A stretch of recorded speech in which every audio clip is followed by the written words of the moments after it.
नमस्कार दोस्तों, डेट है आज की 20 सितंबर 2021 और स्वागत है आपका एडिटोरियल डिस्कशन में। तीन इश्यूज आज हम डिस्कस करेंगे, तीनों के तीनों द हिंदू के हैं। पहला आर्टिकल हम डिस्कस करेंगे ट्रांसनेशनल कोऑपरेशंस यानी टीएनसीज की अकाउंटेबिलिटी को फिक्स करने से संबंधित। दूसरा वर्ल्ड आफ्टर 9/11, इसमें कुछ नए पॉइंट्स हैं, डिस्कस करेंगे। तीसरा आर्टिकल हम डिस्कस करेंगे बच्चों के लिए सोशल एंड इमोशनल लर्निंग से संबंधित। तीनों आर्टिकल्स हिंदू के हैं। चलिए डिस्कशन स्टार्ट करते हैं। First important article transnational corporations की अकाउंटेबिलिटी फिक्स करने से संबंधित है। आप जीएस पेपर 3 के इस टॉपिक से आर्टिकल को रिलेट कर सकते हो। सबसे पहले आप एक बात बताइए, ट्रांसनेशनल कॉरपोरेशंस का क्या मतलब होता है। देखो, वो कॉरपोरेशंस यानी वो कंपनीज जो एक समय में एक से अधिक देशों में काम करती हैं, जैसे अमेजोन है, उबर है, फेसबुक है, ये सब ट्रांसनेशनल कॉरपोरेशंस हैं। तो इनकी अकाउंटेबिलिटी फिक्स करने से संबंधित ये आर्टिकल है। कंटेक्स्ट क्या है? UN working group on human rights transnational corporations and other businesses ने एक नई रिपोर्ट पब्लिश की है। किस इश्यू पर? Human rights compatible international investment agreements. देखो, आपको बताता हूँ बेसिक से। आपको ये पता है, एक देश की कंपनी दूसरे देश में इन्वेस्ट करती है। जैसे यूएस की कंपनी है ये फेसबुक, अमेजोन, इन्होंने कई सारे देशों में इन्वेस्ट करके रखा है। और दो देश आपस में बायलैटरल इन्वेस्टमेंट ट्रीटी साइन करते हैं इन्वेस्टमेंट को प्रोटेक्ट करने के लिए। जैसे कि देखो, दो देश हैं, इंडिया और यूके। अब यूके की कंपनी इंडिया में इन्वेस्ट करेगी, इंडिया की कंपनी यूके में इन्वेस्ट करेगी। ऐसा ना हो ना, कल को यूके की सरकार की पॉलिसीज की वजह से इंडिया की कंपनी ने जो पैसा इन्वेस्ट किया था वो डूब गया। और ऐसा भी ना हो कि इंडिया की सरकार की पॉलिसीज की वजह से यूके की कंपनी ने जो इंडिया में इन्वेस्ट करके रखा था वो पैसा डूब गया। जैसे कैरिन एनर्जी कंपनी से संबंधित विवाद पैदा हो गया था, आपको याद होगा। सरकार ने उनके कुछ पैसे भी जब्त कर लिए थे। फाइनली ये जो इशू है वो सेटल डाउन हो गया है। रिट्रोस्पेक्टिव टैक्स सरकार ने वापस ले लिया है। तो ये तो सिर्फ एग्जाम्पल है। बायलैटरल इन्वेस्टमेंट ट्रीटी साइन ही इसलिए होती है कि एक देश की जो इन्वेस्टमेंट दूसरे देश में गई है उसे प्रोटेक्ट करने के लिए। बट देखो, राइटर का मेन इशू ये है, मान लीजिए इंडिया की कंपनी ने यूके में इन्वेस्ट किया, तो उस इन्वेस्टमेंट को प्रोटेक्ट करने के लिए तो बायलैटरल इन्वेस्टमेंट ट्रीटी में यानी बीआईटी में प्रोविजन होता है। बट देखो, कंपनी की वजह से जो दिक्कतें आती हैं, कंपनी की अकाउंटेबिलिटी फिक्स करने के लिए बायलैटरल इन्वेस्टमेंट ट्रीटी में कोई प्रोविजन नहीं होता। मैं फिर से बोलता हूं आसान शब्दों में, बायलैटरल इन्वेस्टमेंट ट्रीटी में किसी भी कंपनी की जिसने इन्वेस्ट किया है उसके राइट्स को प्रोटेक्ट करने के लिए तो प्रोविजन होता है। कल को उस कंपनी के साथ गलत होता है दूसरे देश में तो क्या होगा, ये बायलैटरल इन्वेस्टमेंट ट्रीटी में प्रोविजन होता है। बट वो कंपनी गलत करती है, कंपनी की अकाउंटेबिलिटी कैसे फिक्स होगी उससे संबंधित कोई प्रोविजन नहीं होता। एक देखो, बहुत बड़ा सीमेंस स्कैंडल हुआ था 1914 में। सीमेंस कंपनी जर्मनी की है, तो जापान की नेवी को वो हथियार बेच रही थी और 15% रिश्वत ले रही थी। बहुत बड़ा करप्शन स्कैंडल था। जब जो उजागर हुआ, जापान की सरकार को इस्तीफा देना पड़ा था। 1914 की ये बात है। अब बात देखो यहाँ पर ये है, इस स्कैंडल के कारण जापान की सरकार को तो इस्तीफा देना पड़ा, लेकिन सीमेंस का कुछ नहीं हुआ। सीमेंस भी तो करप्शन कर रही थी ना, 15% कमीशन तो सीमेंस ही दे रही थी, लेकिन जर्मनी की इस सीमेंस कंपनी का कुछ नहीं हुआ, इनकी अकाउंटेबिलिटी फिक्स नहीं हुई। 1975 में यूएस के former US secretary of state Henry Kissinger ने यूएन में 1975 में कहा था, इंटरनेशनल कम्युनिटी को ट्रांसनेशनल कोऑपरेशंस के कंडक्ट के लिए स्टैंडर्ड्स डिफाइन करने चाहिए। इसके बाद प्रयास देखो किए गए यूएन में, ताकि ट्रांसनेशनल कोऑपरेशंस यानी टीएनसीज के लिए मल्टीलेटरल कोड ऑफ कंडक्ट को डेवलप किया जा सके। बट 1992 में डिफरेंस आ गए डेवलप कंट्रीज के बीच और डेवलपिंग कंट्रीज के बीच इस इशू को लेके। तो फिर टीएनसीज को लेके यानी ट्रांसनेशनल कोऑपरेशंस को लेके multilateral code of conduct develop नहीं हो सके। उसके बाद देखो 90s में न्यू लिबरलिज्म आ गया।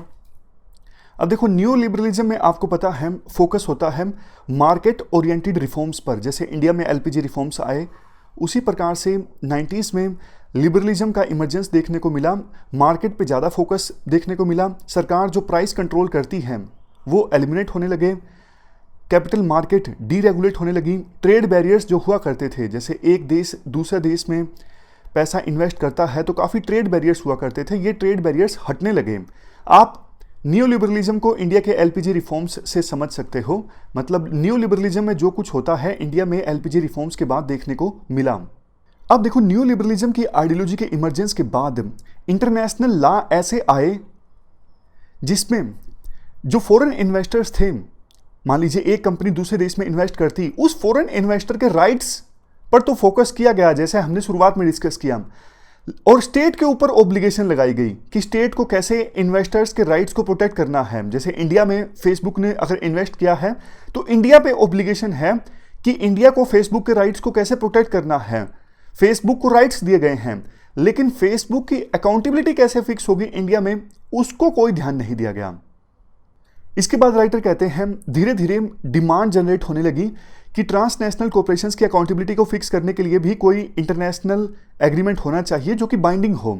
जॉन रगी, जो उस समय UN special reporter on business and human rights थे, इनकी 2011 में एक रिपोर्ट आई। इस रिपोर्ट के आने के बाद मांग और तेज हो गई। फिर 2014 में यूएन ह्यूमन राइट्स काउंसिल ने एक open ended working group establish किया, जिसका काम ही ये था इस इशू पर काम करना कि ट्रांसनेशनल कॉर्पोरेशंस के लिए एक इंटरनेशनली लीगली बाइंडिंग इंस्ट्रूमेंट होना चाहिए। तब से लेकर देखो अभी तक प्रयास हो रहे हैं कि इनकी अकाउंटेबिलिटी फिक्स करने के लिए कोई ना कोई इंटरनेशनल एग्रीमेंट जरूर होना चाहिए जो कि बाइंडिंग हो इन इंटरनेशनल कॉर्पोरेशंस के ऊपर, यानी ट्रांसनेशनल कॉर्पोरेशंस के ऊपर। अब एक केस का जिक्र किया जाता है, अर्बसर वर्सेस अर्जेंटीना 2016 का ये केस है। इस केस में क्या था, एक ऑपरेटर, कोई भी मान लीजिए, एबीसी मान लीजिए, एक ऑपरेटर जिसमें हिस्सेदारी थी स्पेन की अर्बिसर कंपनी की, उस ऑपरेटर को काम मिला था कि अर्जेंटीना में वाटर और सीवरेज सर्विसेज प्रोवाइड करना। समझ गए? एबीसी कोई ऑपरेटर मान लीजिए जिसको काम मिला था अर्जेंटीना में वाटर और सीवरेजेस सर्विसेज प्रोवाइड करना, और इस एबीसी ऑपरेटर में हिस्सेदारी थी स्पेन की अर्बिसर कंपनी की। लेकिन देखो हुआ क्या, थोड़े फाइनेंशियल क्राइसिस आ गए अर्जेंटीना में, और अर्जेंटीना ने ना इमरजेंसी मेजर्स लिए 2001 में। उन इमरजेंसी मेजर्स की वजह से ये जो अर्बिसर कंपनी थी ना, जिसकी हिस्सेदारी थी एबीसी ऑपरेटर में, अर्बिसर कंपनी को बहुत ज़्यादा नुकसान हुआ। जैसे इंडिया में सरकार ने एकदम से पॉलिसी चेंज कर दी, रिट्रोस्पेक्टिव टैक्स का प्रोविजन ले आई, उसी प्रकार का कोई इमरजेंसी मेजर ले आई अर्जेंटीना की सरकार, जिसकी वजह से अर्बिसर कंपनी को बहुत नुकसान हुआ, जिसकी हिस्सेदारी थी एबीसी ऑपरेटर में, जो कि अर्जेंटीना में सीवरेज और वाटर की सर्विसेज प्रोवाइड कर रहा था। तो इस अर्बिसर कंपनी नया डिफॉल्ट हो गई है। फिर इसने एक केस फाइल किया आर्बिट्रेशन कोर्ट में अर्जेंटीना के अगेंस्ट। जैसे वोडाफोन ने इंडिया के अगेंस्ट केस फाइल किया था परमानेंट कोर्ट ऑफ आर्बिट्रेशन में, उसी प्रकार से अर्बिसर कंपनी ने अर्जेंटीना के अगेंस्ट केस फाइल कर दिया आर्बिट्रेशन कोर्ट में, और कहा अर्जेंटीना की सरकार ने जो ये इमरजेंसी मेजर्स लाए, ये Argentina Spain bilateral investment treaty का उल्लंघन है, मतलब इस ट्रीटी के तहत हमें जो राइट्स दिए गए थे उसका वायलेशन है। बदले में देखो अर्जेंटीना की सरकार ने भी काउंटर केस फाइल कर दिया। अर्जेंटीना की सरकार ने अर्बिसर कंपनी को ये बोला कि भैया आपका जो ऑपरेटर अर्जेंटीना में वाटर और सीवरेजेस सर्विसेज प्रोवाइड कर रहा था ना, उसने इतनी इन्वेस्टमेंट करी नहीं कि वो सस्ता वाटर प्रोवाइड कर सके जनता को, तो जनता के राइट्स का वायलेशन हो रहा था। मतलब उनका तो ह्यूमन राइट है ना वाटर प्राप्त करना, बट आपकी सर्विसेज खराब थी, आपने इतनी इन्वेस्टमेंट नहीं करी कि जनता को, सिटीजन को इनफ वाटर मिल सके, तो आपने ह्यूमन राइट्स का वायलेशन किया है। तो जिस ट्रिब्यूनल के पास केस गया था ना, उस ट्रिब्यूनल ने ये बोला देखो कॉरपोरेशंस जो हैं वो भी इंटरनेशनल लॉ के अंडर आती हैं, और उनकी ये ड्यूटी बनती है कि वो ऐसा कोई काम ना करे जिससे कि ह्यूमन राइट्स वायलेट हों, ह्यूमन राइट्स डिस्ट्रॉय हों। बट देखो एक यहाँ पे दिक्कत पता क्या है, ये जो कॉरपोरेशंस है ना, ट्रांसनेशनल कॉरपोरेशंस, इनकी ड्यूटी तो ये बनती है, जैसे कंसेप्ट आपने सुना होगा नेगेटिव लिबर्टी और पॉजिटिव लिबर्टी का। पॉजिटिव लिबर्टी ये होती है कि स्टेट प्रयास करे कि देश की जनता को वेजेस मिले अच्छे, उन्हें राइट टू हेल्थ मिले, उन्हें राइट टू एजुकेशन मिले, ताकि वो अपने पोटेंशियल को अचीव कर सकें। ये सब एग्जांपल्स हैं पॉजिटिव लिबर्टी के। और नेगेटिव लिबर्टी के एग्जांपल्स क्या हैं? नेगेटिव लिबर्टी के एग्जांपल्स हैं जैसे स्टेट किसी से freedom of speech and expression नहीं छीनेगा, एक्सेप्शंस हैं वो अलग बात है। कोई पर्सन अगर कोई भी काम करना चाहता है तो बीच में स्टेट इंटरफेयर नहीं करेगा। एक्सेप्शंस देखो हैं, जैसे हमारे संविधान में फंडामेंटल राइट्स में हैं। तो ये नेगेटिव लिबर्टी का एग्जांपल्स हैं कि स्टेट जो है वो राइट्स के साथ छेड़छाड़ नहीं करेगा। और पॉजिटिव लिबर्टी में स्टेट राइट्स प्रोवाइड करेगा, हेल्थ प्रोवाइड करेगा, एजुकेशन प्रोवाइड करेगा। ये बहुत इंपॉर्टेंट कंसेप्ट है, प्री में इससे संबंधित क्वेश्चन पूछे जाते हैं, पॉजिटिव लिबर्टी, नेगेटिव लिबर्टी। तो ये एग्जांपल मैंने आपको इसलिए दिया कि कंपनी के ऊपर ना नेगेटिव ऑब्लिगेशन है कि कंपनी किसी का ह्यूमन राइट्स वायलेट नहीं करेगा, लेकिन कंपनी के ऊपर पॉजिटिव ऑब्लिगेशंस नहीं है कि कंपनी वाटर देगी, कंपनी सीवरेज सर्विसेज देगी, ऐसी कोई पॉजिटिव ऑब्लिगेशन नहीं है। पॉजिटिव ऑब्लिगेशन स्टेट के ऊपर है। ये बात ट्रिब्यूनल ने बोली। मतलब आप समझ गए ना, नेगेटिव ऑब्लिगेशन मतलब ये है कि कंपनी जो है वो कोई राइट्स के साथ छेड़छाड़ नहीं करेगी, ह्यूमन राइट्स वायलेट नहीं करेगी। पॉजिटिव ऑब्लिगेशन नहीं है, जैसे पॉजिटिव लिबर्टी का कंसेप्ट होता है कि हेल्थ सर्विसेज प्रोवाइड करना, एजुकेशन प्रोवाइड करना, उस प्रकार से कंपनी के ऊपर कोई पॉजिटिव ऑब्लिगेशन नहीं है। ये पॉजिटिव ऑब्लिगेशन स्टेट के ऊपर है। लास्ट में राइटर ये बोलते हैं, वैसे तो देखो हाल फिलहाल में कुछ देशों ने जो बायलैटरल इन्वेस्टमेंट ट्रीटीज साइन की है ना, उन ट्रीटीज में इन्वेस्टर्स की अकाउंटेबिलिटी फिक्स करने का प्रोविजन भी होता है। बट दिक्कत ये है वो प्रोविजंस ना बाइंडिंग नहीं होते, सॉफ्ट सी लैंग्वेज होती है कि हाँ भाई इन्वेस्टर्स को भी इस प्रकार से कंडक्ट करना है।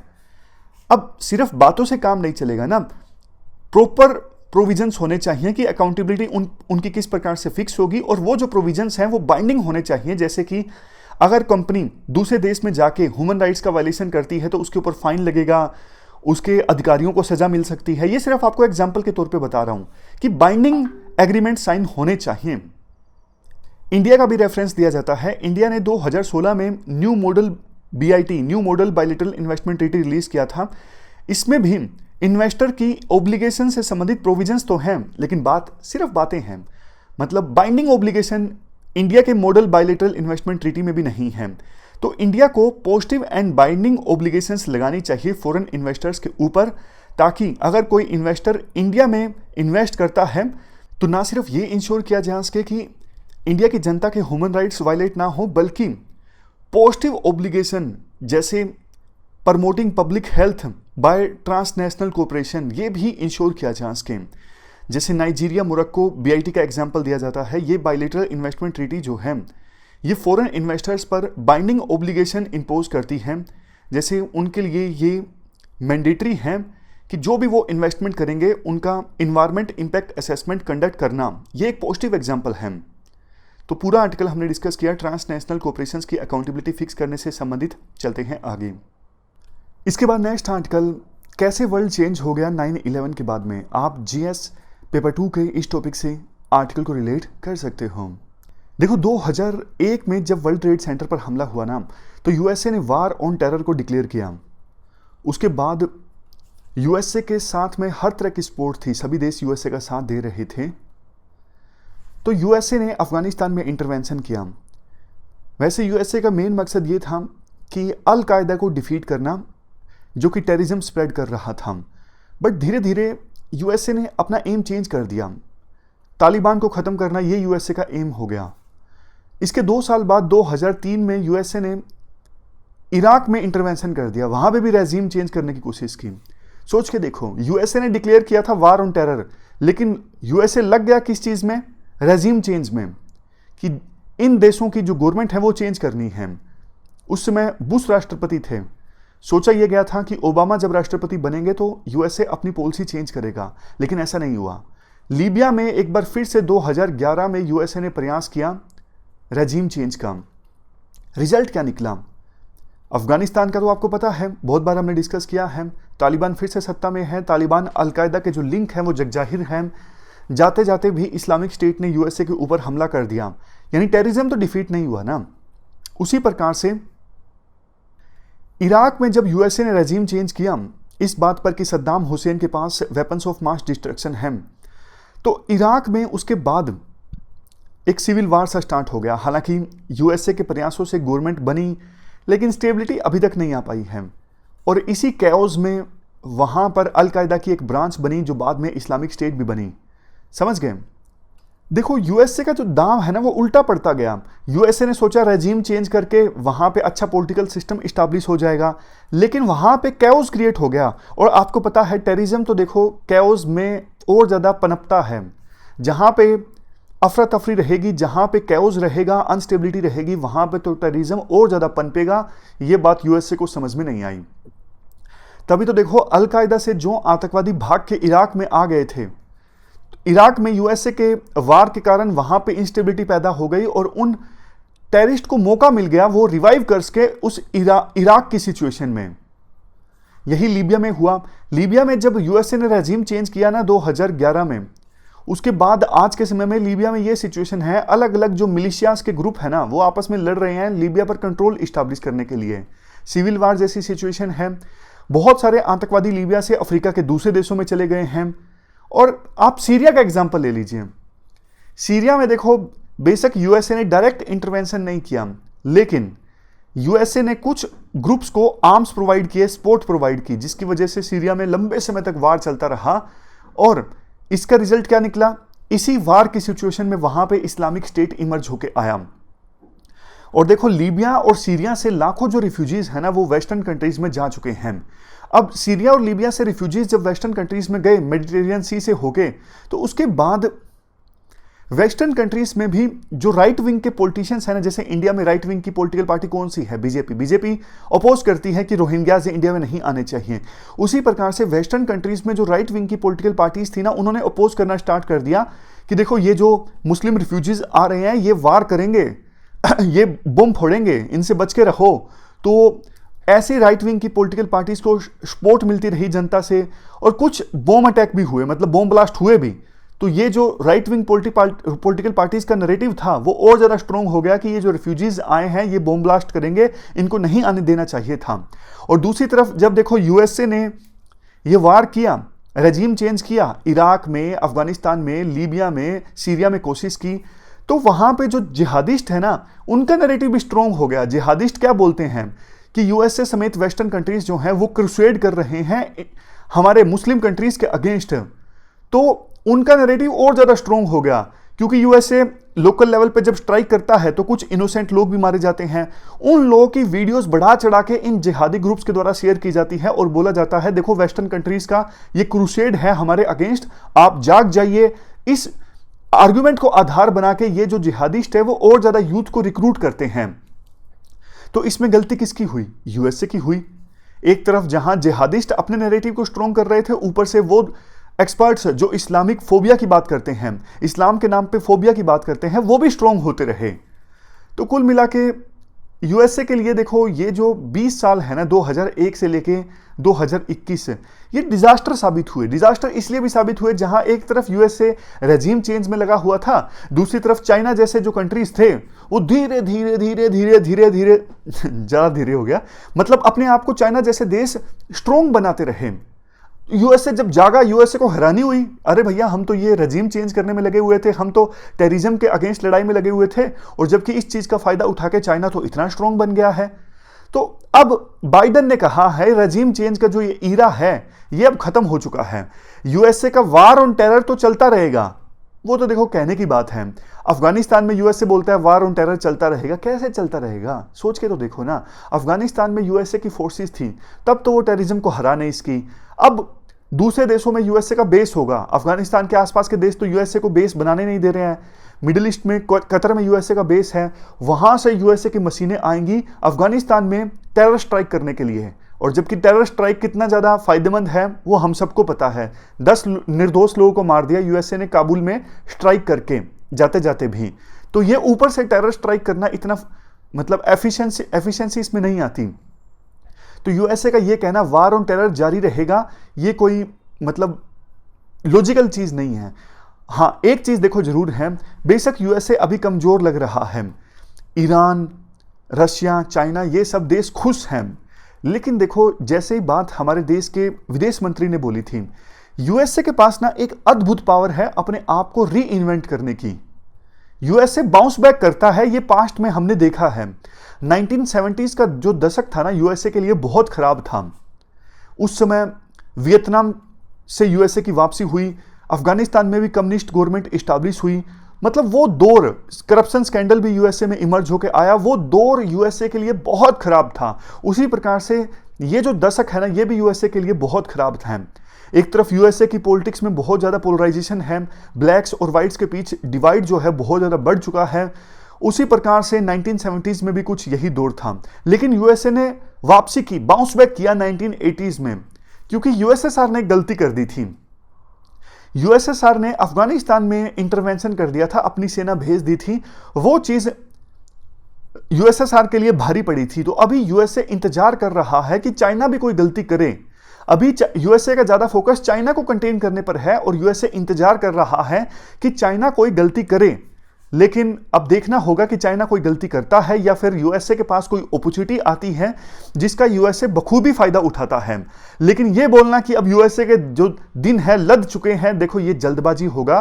पास्ट में यूएसए ने अपने आप को री इन्वेंट किया है, उसी प्रकार से यूएसए अभी फिर से अपने आप को री इन्वेंट कर सकता है। यह पूरा आर्टिकल हमने डिस्कस किया, चलते हैं आगे। इसके बाद नेक्स्ट आर्टिकल एजुकेशन में सोशल एंड इमोशनल लर्निंग से संबंधित है। आप जीएस पेपर 2 और जीएस पेपर 4 के इस टॉपिक से आर्टिकल को रिलेट कर सकते हो। देखो, इंडिया की जो नेशनल एजुकेशन पॉलिसी 2020 है ना, ये बोलती है सोशल एंड इमोशनल लर्निंग यानी SEL जो है वो एजुकेशन का एक इंपॉर्टेंट पिलर है।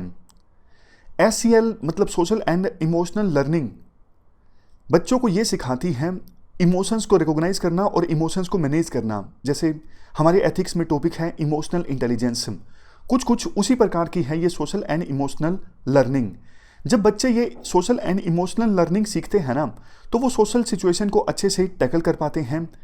और जब बच्चों में सोशल एंड इमोशनल लर्निंग आती है तो बच्चे और भी काफ़ी सारी स्किल्स अच्छे से सीख सकते हैं, जैसे communication, collaboration, critical thinking, creativity. तो इसलिए एजुकेशन पॉलिसी के अनुसार लिटरेसी, नमरेसी ये तो इंपॉर्टेंट है, इसके साथ साथ सोशल एंड इमोशनल लर्निंग जो है वो ये भी इंपॉर्टेंट है। सोशल एंड इमोशनल लर्निंग ये देखो ह्यूमन डेवलपमेंट का एक फाउंडेशनल टूल है। अगर ये किसी में बच्चे में होती है तो उसको सहायता मिलती है। हेल्दी रिलेशनशिप वो अच्छे से इस्टेब्लिश कर पाता है, वो अपने आप को अच्छे से जान पाता है, सोसाइटी को अच्छे से जान पाता है, प्रॉब्लम्स को सोल्व करना, रिस्पॉन्सिबल डिसीजंस लेना, एकेडमिक लर्निंग, इन सब चीज़ों में social and emotional learning important साबित होती है। इससे एम्पैथी भी आती है और इसके साथ साथ थ्योरी ऑफ माइंड भी आती है। एम्पैथी का मतलब आप जानते हो, दूसरे पर्सन के इमोशंस को समझने की क्षमता। जैसे देखो कोई स्टूडेंट है, अभी प्रीलिम से पहले उसमें थोड़ी सी एंजाइटी हो रही है, तो आप उस पर्सन के इमोशंस को समझते हो और इस बारे में अवेयर हो कि क्यों उस पर्सन को प्री से पहले एंजाइटी हो रही है।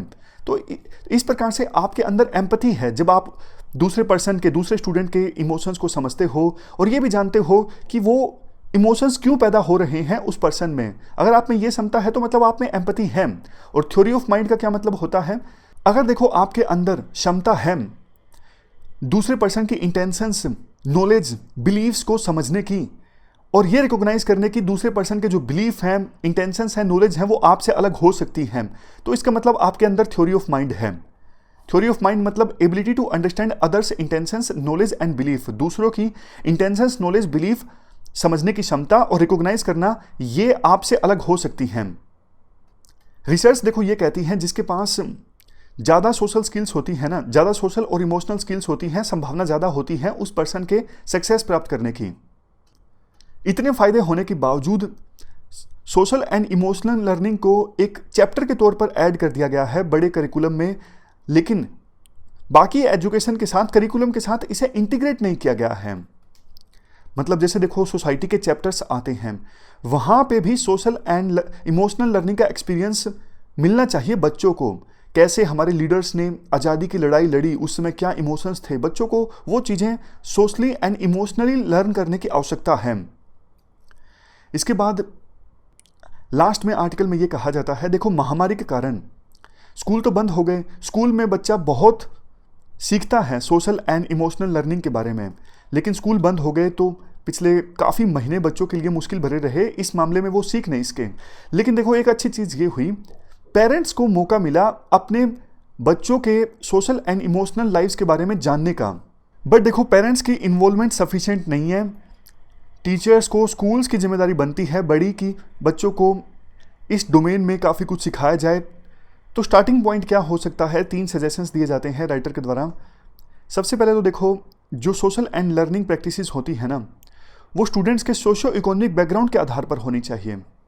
सोशो इकोनॉमिक बैकग्राउंड स्टूडेंट्स का अलग अलग होता है, उसी के आधार पर बच्चों के लिए social and emotional learning practices होनी चाहिए। दूसरा, केयर टेकर यानी घर में जो पेरेंट्स हैं और स्कूल में जो एजुकेटर्स हैं, उनकी सोच जो है वो मैच करनी चाहिए। मतलब वो बच्चों को जब social and emotional learning strategy सिखाएं तो दोनों सेम पेज पे होने चाहिए, पेरेंट्स भी और टीचर्स भी। तीसरा, लॉन्ग टर्म सक्सेस अगर देखो सोशल एंड लर्निंग प्रैक्टिसेस में प्राप्त करनी है तो फिर ये प्रैक्टिसेस साइंटिफिक एविडेंस के आधार पर होनी चाहिए। तो ये कुछ सजेशंस राइटर देते हैं। ये थी हमारी आज की डिस्कशन। आज हमने 3 इश्यूज़ को डिटेल से डिस्कस किया। Thank you very much for discussion.